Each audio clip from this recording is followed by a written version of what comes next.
हे प्रभु सतरे तुम्हें बड़ निष्ठुर। मु गोटे आज जगह को जाइली बुलवाक देखला बेलू पिलाटी की पचारि अरे तू एमती अलिया आसना है कि कहीं बुलुचु। से कहला मुझे गाधे नहीं। मु कहली कहीं गाधे ना एत बेला हो गला।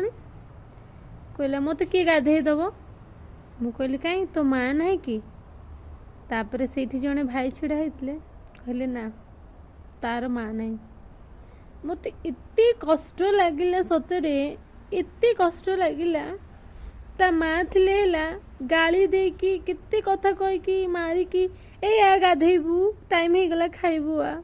किंतु ना दिन 4टा बाजिलानी से खाई नथिला कि गाधे नथिला। माने मु सब बेले भगवान को प्रार्थना करे प्रभु जहा को जहा कष्ट दौच दियो किंतु गोटे पिला पाखरु ता माँ को छड़े नियोनी।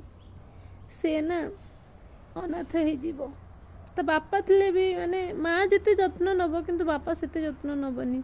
हाँ बापा माने अछंती पिलांकर जत्न नौचंती किंतु माँ छड़ा केही भी नाहंती दुनिया रे। मु सब बेले भगवान को प्रार्थना करे प्रभु माने काहारी को एमिति कष्ट दियोनी। जय जगन्नाथ।